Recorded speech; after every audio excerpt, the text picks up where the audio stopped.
How's it going, guys? Spider-Man here, Peter Parker himself in the flesh, ready to drop some of these bombs on you. Now, it's really funny because I get that I look like Tobey Maguire all the time. I don't know if you can see it. I get it seen in a comment. I get it told to me all the time. And that was really, really funny. That really made my day. So Spider-Man and Peter Parker is here to tell you about NoFap and here to give an update on my situation here because it's been quite a crazy journey. So let's see. Let's kind of like recap some of the things. So during this year, obviously it was crazy for everybody because of like the pandemic and stuff like that, right? Like it really messed things up. So by the time the pandemic started, that was probably March of 2020, right? I believe March of 2020. Yep, March of 2020. And at that point, I was on NoFap for like 8 months without relapsing. But I was not on retention. And let me tell you, there's a big, big difference. Okay? If you're doing the real thing, you really don't have the urge to watch prom. Like, the actual act itself is 1,000 times better. Okay?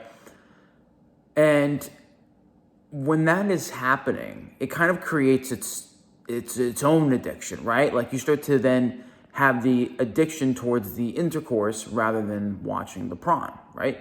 So that makes sense, of course, because it's the same type of thing. It's just that it's different, right? Like the negative side effects definitely aren't as bad, but there definitely are some negatives. And I would even say that there are some positives. There definitely are some positives. Unlike the prawn, I don't think there are really any positives. Like, I think if the whole world stopped engaging in that, we would live in a much better place where more people would get along. Well, at least to some degree, because I'm sure some people are going to have a hard time at the flat line, right? And maybe they might kill each other. But I think that socially, it can definitely like kind of ruin the generation a little bit. Like, I think the idea of like the whole OnlyFans and like the Tinder culture and the hookup culture, like I think that's fine. I think people should be able to do what they want with their own body. But I do think that like having this like obsessiveness over people, like it's not really, here's the thing, like if a girl's doing OnlyFans, my problem ain't even with her. My problem is with all the guys who are just like paying for it and they just are like wasting their lives away paying for like these random girls. It's just kind of like, what are you guys doing with yourself? Like, and I know some people are gonna be like, oh, well, don't worry about what other guys are doing. But you know what? It's like, I'm not worried about it, but in a way that I kind of am worried about it because this is how our generation is going to become, and we're gonna see this intensity of like this hookup culture, this like obsessiveness with sex. It's not even hookup culture anymore. Like it's not hookup culture. Like hookup culture is like we actually go and do the thing. Like we're in this like weird attention culture of like we could call it like the simps are giving away their attention like crazy, and it makes this like really strange dynamic, and it gives like a lot of women like egotism, and they then spike the egotism of other guys, and I think it just can become crazy, right? Like that's just my opinion. That's just my thought. That's not even what the video is about, really. To kind of continue on with what's going on, like, and I lasted all the way up until probably of like April or May. It was like close to a full year where I didn't watch prawn.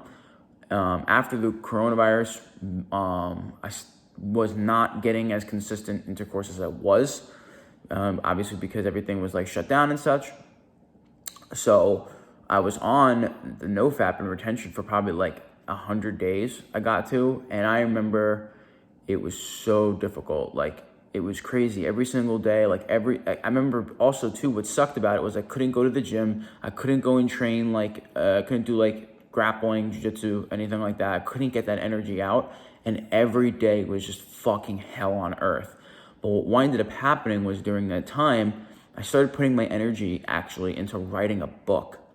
I wrote a book, it was called Transitions, How to Navigate the Changes of Life, and I basically talk about how there's all these moments in our life that is a transition of our life. So for instance, like maybe a family member passes away. That's kind of like you're entering a transition, like you're going through a transitional period. Maybe you're switching jobs. That's a transition. Maybe you met somebody new. That's a transition. Like there's these pivots and transitions in life. And if we can kind of organize that in a way to which we can navigate those changes a lot easier as they come along, then we are going to have a less frustrating and difficult time with life. So that's kind of what I wrote the book on. I'm actually going to be getting a copy of it and releasing it in a few weeks. So stay tuned for that. I definitely want to, I think, especially I go more in detail on like the NoFap journey. And I think that for the NoFap community, it can definitely help them out big time. So be on the lookout for that. But I actually wrote this full book. It was like 100 pages. I'm really freaking happy with how it came out. It was awesome. But I didn't know what else to do from there. And then I ended up kind of engaging in prawn again. I'll just say it like that. I'll just say it how it is. I engaged with it a little bit. It was crazy because what happens is even though I was out of it for a full year, like I didn't really watch it for a full year. When I started watching it again, it was this crazy binge.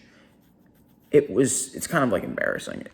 It's a little awkward to talk about, but it was a binge. It was just like sometimes 3 times. I would just do that in a row. That didn't last a long time. Like the binge probably lasted like a little over a week, but I was doing it multiple times a day. Like it was just crazy. I think if just that 1 week alone kind of fucked me up.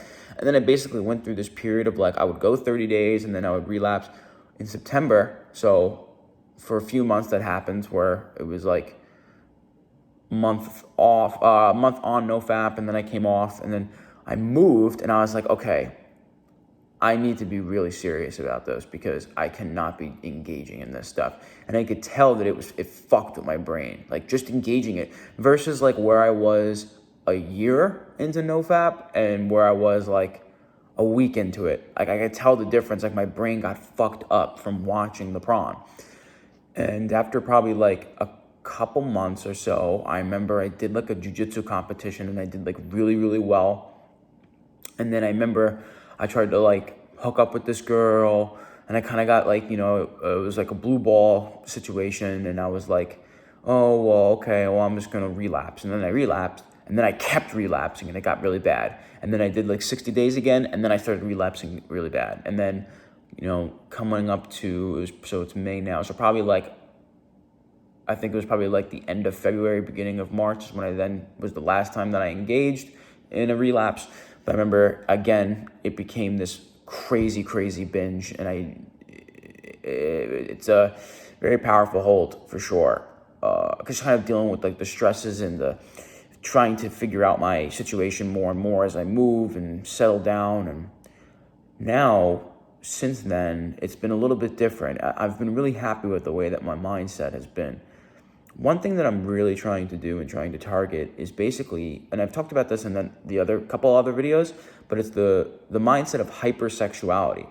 So what I mean by that is, imagine if you are like constantly, like you're on NoFap, but you're constantly thinking about sex, and you're constantly thinking about like doing it with other people. You're constantly thinking about prawn, and you just happen to not be doing it, right? Like you're kind of using your willpower in that. The problem with that is it doesn't actually fix the problem and like what is like making the NoFap worse or like causing it to like the negative side effects of watching prawn. Like it's still there. It's that hypersexuality. That's kind of what is brought upon us when we engage in prawn or engage like really intensely into our sexual urges. Is we become very hypersexual and we'll just constantly think about it. And that's not a good mindset to have. And it's very hard to actually like have good conversations with girls if you're constantly just thinking about sex and you're being hypersexual. So there's a point of which you need to be able to breathe into that and to meditate and to move into it, right? Like, so something I got really big into was yoga, actually. Well, not big into it, like the idea of it, like the idea of like stretching and breathing and feeling your trauma and like, where does this hypersexuality come from? Like, why do I want this? Like, why do it's an addiction like anything else. It's like, what am I running away from that is causing me to have these urges? That's one of the most important questions that you got to ask yourself when you're going through it. Because just like with any addiction and how this is, it's like the urges come when you're trying to avoid something, right? That's at least what I've come to figure out and connect, is like when I'm trying to avoid something, like I'm trying to avoid making videos or make content or like put myself out there more. Whenever I'm trying to avoid that is when I get the urges. And when I settle myself into what I need to do, all of a sudden the urges go away. It's amazing, right? Like, it's amazing how when you engage in activity, the urges will go away. And that's kind of like a really important thing to understand, is like there's a rewiring process that happens, right? So your brain wants to get that dopamine spike, and the easiest way to do that is to watch porn. But we all know that in order to get dopamine, like a dopamine hit, like when I finish making this video, I'm going to have a little hit of dopamine, because it's going to be like, okay, well, I made a video today. So you got to be able to switch and transition your habits into something else, right? So when you get an urge, instead of watching porn, you have to do something else. You can't just ignore the urge.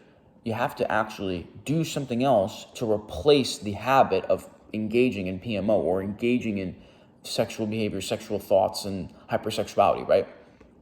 That's kind of the idea of it, is you need to transition and pivot and change the behavior. That's kind of what I talked about a lot in the last video as well. So make sure you guys should check out those other videos as well, because they're all part of like a sequence, right? Like if you could literally watch from the beginning, like the first video I ever uploaded, to now, and go through it, and you'll see the growth as it unfolds. You'll see the way that I think, the way that I carry myself, the way that I talk. You'll see like less fat on my face. Like it's just been, it's been a cool ride. And, kind of like on the topic of like changing that hypersexuality, it's like, you really got to be able to transmute that energy that is pent up into doing something else. So now here we are, we're like nearing 90 days, maybe we're like at 80, something to that effect. Not exactly counting, but I'm happy with the progress. I'm happy with where it's going. My message out there, of course, is just to wish you guys the best of luck. Stay strong, Kings. Do something today that your future self is going to be proud of. And I'll catch you guys in the next video. I hope this was enjoyable.